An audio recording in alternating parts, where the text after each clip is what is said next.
This week we're exploring the mysterious circumstances surrounding the death of one of Hollywood's brightest and most beloved stars, Marilyn Monroe. Was her death an accident, murder, or a bizarre conspiracy?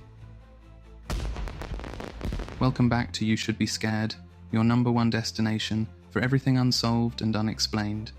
I'm your host, Robbie Davis, definitely more of a bombed shell than a bombshell, I'm sorry to say. I hope you're ready for this fascinating look into the life and death of an icon. Join me, and let's dive in. Marilyn Monroe, a name that conjures images of platinum blonde curls, a captivating smile, and a presence that could light up any room. She embodied Hollywood glamour, symbolizing an era, a star that shone brightly, but all too briefly. Her life, like a shooting star, blazed across the sky, leaving an unforgettable trail that continues to fascinate us decades later. Behind the dazzling smile and seductive poses was a woman grappling with her own demons, a complex soul searching for love, acceptance, and peace. This is a story of ambition and heartbreak, of a meteoric rise to fame and a tragic fall from grace. Born as Norma Jean Mortensen, she rose from a challenging childhood to become the iconic Marilyn Monroe. Her journey was filled with obstacles, including failed relationships, personal insecurities, and the relentless pressure of living in the spotlight. Yet, despite these struggles, Marilyn's star power remained undeniable. Her films, from Gentlemen Prefer Blondes to Some Like It Hot, solidified her status as a Hollywood legend, her image forever etched in cinematic history. Yet, even at the height of her success, a shadow loomed, a fragility that hinted at the tragedy to come. Marilyn's rise to stardom was far from ordinary. With a mother battling schizophrenia, Marilyn spent her early years in foster homes. She eventually turned to modeling, where her beauty captivated Hollywood executives. Norma Jean Mortensen transformed herself into Marilyn Monroe, destined for greatness. Yet, fame came at a terrible price. Her personal life became tabloid fodder, and her marriages to Joe DiMaggio and Arthur Miller crumbled under the weight of her stardom. The men in her life struggled to reconcile the glamorous Marilyn Monroe with the vulnerable Norma Jean. Marilyn yearned for recognition as a serious actress, craving roles that showcased her depth and nuance. Despite moments of acclaim, typecasting persisted. She increasingly sought solace in medication and alcohol, a woman teetering on the edge, battling demons that threatened to consume her. Behind the dazzling smile, Marilyn Monroe stood on the precipice of despair. In 1962, her final year, Marilyn Monroe faced immense personal and professional turmoil. The glamorous facade began to crack, revealing a vulnerable soul beneath. Her marriage to Arthur Miller fell apart. Rumors of affairs with powerful figures only added to her distress.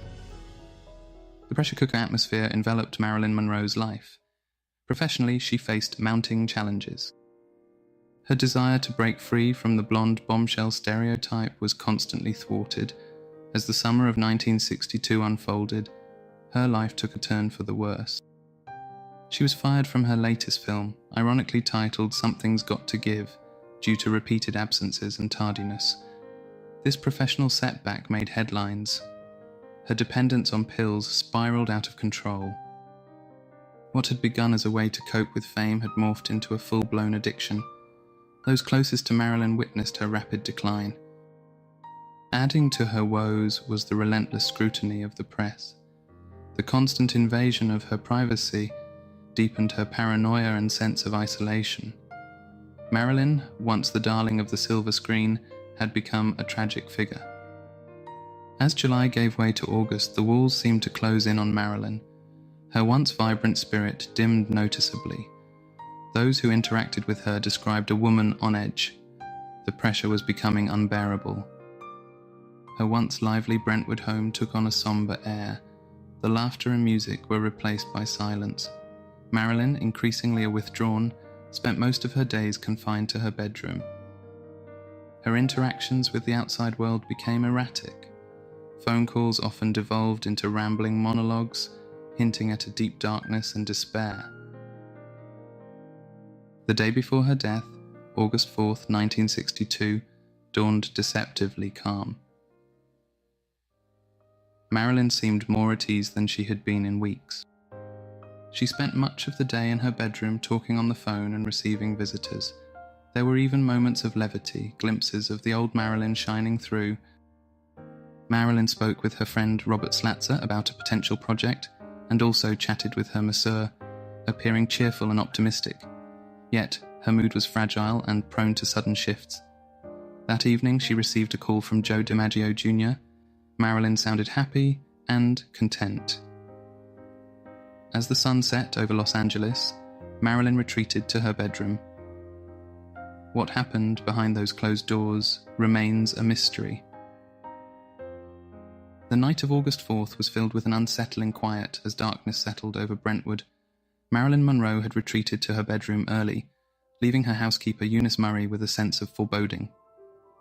Around 7:30, Marilyn received a call from Peter Lawford, brother-in-law to President Kennedy. Lawford, known for his lavish parties, had been trying to reach Marilyn all day. The details of their conversation remain unclear, with conflicting accounts. Some reports suggest she eventually warmed to Lawford's charm, her laughter echoing through the house. Others describe a tense exchange, with Marilyn accusing Lawford of being part of a larger conspiracy. Eunice Murray later claimed she overheard Marilyn arguing with an unidentified male voice. The housekeeper couldn't provide concrete details, adding to the mystery.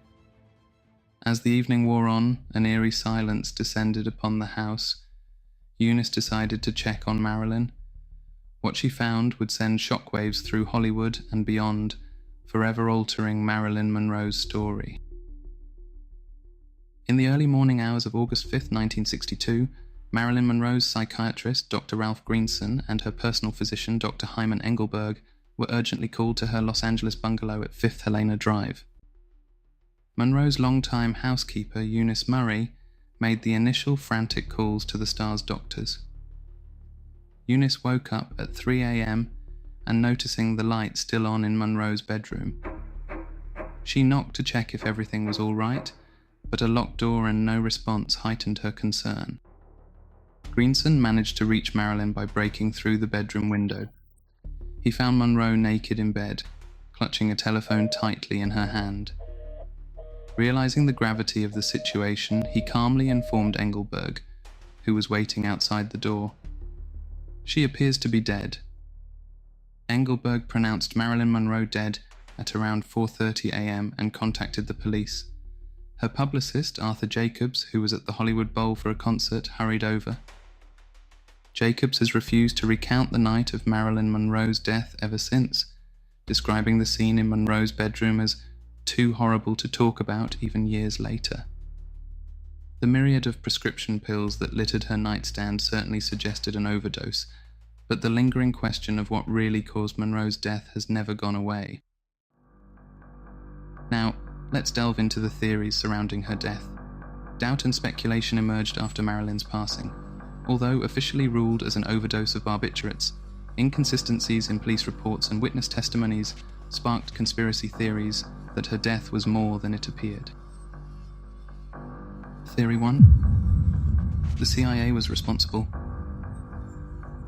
During the politically charged 1960s, some believe Monroe's death was orchestrated by the CIA as revenge against the Kennedys for the failed Bay of Pigs invasion in Cuba. Matthew Smith, in his 2003 book, noted that the CIA likely knew all about Marilyn's affair with Robert Kennedy. They could have seen her death as a strike against the Kennedy family. This theory resurfaced briefly in 2015 when a retired CIA officer allegedly confessed to killing Monroe, which was later revealed to be a hoax from a fake news site. Theory 2. Robert F. Kennedy. After Monroe's death, a conspiracy theory emerged, suggesting that Robert F. Kennedy had her murdered to prevent her from revealing their rumoured affair, which could jeopardize his political career. This idea was first proposed by Frank A. Capel in his 1962 book, The Strange Death of Marilyn Monroe. Capel, an anti-communist activist, also accused Monroe and others of being communists, though his claims never gained substantial support. In 1973, Norman Mailer fueled this theory in his biography of Monroe, later admitting he lacked solid evidence and was motivated by sales. 2 years later, rock journalist Anthony Scogiuto made similar claims, alleging that Kennedy had Monroe killed to silence her. Theory 3. Robert Kennedy was involved, but it was accidental. In his 1985 book, journalist Anthony Summers claimed that Robert Kennedy and his brother-in-law Peter Lawford encouraged Monroe's drug and alcohol use. According to Summers, Monroe's death was an accidental overdose, and she died on the way to the hospital. This led Kennedy and Lawford to stage her death as an intentional overdose to divert blame from themselves. Summers suggested that then FBI Director J. Edgar Hoover assisted in covering it up. He supported his theory with a 1983 interview with Monroe's housekeeper, Eunice Murray, who allegedly expressed frustration about covering things up, mentioning Robert Kennedy's presence on the day of Marilyn's death and their affair. Theory 4. Marilyn's doctors were responsible. This theory suggests that Marilyn's doctors were involved, but again, it was accidental. In his 1993 book, Donald Spoto proposed that Monroe accidentally overdosed after misleading her doctors about her medications in order to feed her addiction. He claimed her doctors, with the help of a housekeeper, staged her death as an intentional overdose, again to divert blame from themselves. Spoto referenced police reports and statements from Monroe's staff, but his theory has not gained much traction over the years. Theory 5. Marilyn Monroe had knowledge of aliens.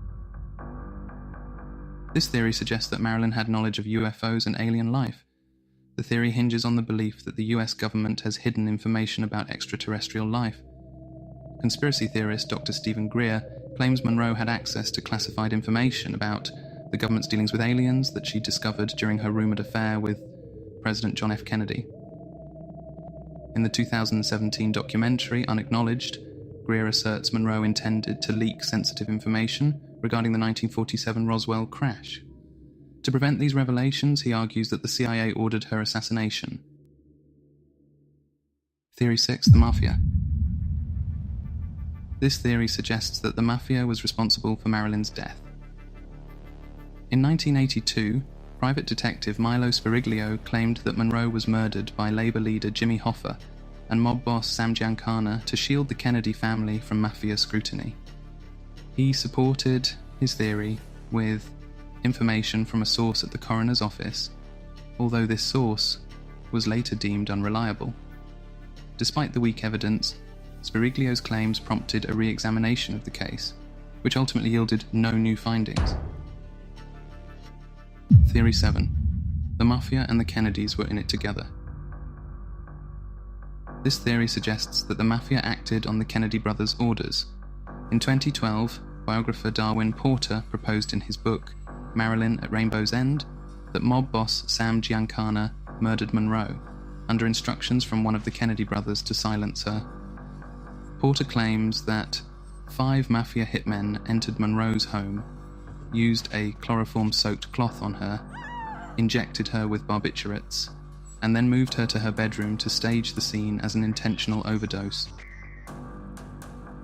Despite decades of investigation, the truth behind Marilyn's death remains elusive. The search for truth continues, driven by the belief that Marilyn deserves justice and closure. Critics highlight inconsistencies in alleged omissions, hinting at a potential cover-up. The absence of pill residue in her stomach and reports of missing organs fuel suspicions, along with claims of changing witness statements and missing evidence. Marilyn Monroe's life and death remain a captivating puzzle, a Hollywood enigma that continues to fascinate us. Was her tragic end a result of her own struggles? Or was she a victim of foul play? The evidence offers no easy answers. And there you have it, folks. The perplexing theories surrounding Marilyn's death. Which one resonates with you? Or do you have your own theory? Maybe it was the butler in the library with a candlestick. Reach out and share your thoughts on our Facebook group or in the comments. And why not check out the other videos on the page now? We promise no conspiracy theories about your favourite cat videos. Thanks so much for watching. Remember to stay curious, stay cautious, and stay tuned for more mysteries. Because who doesn't love a good mystery, right? And remember, you should be scared.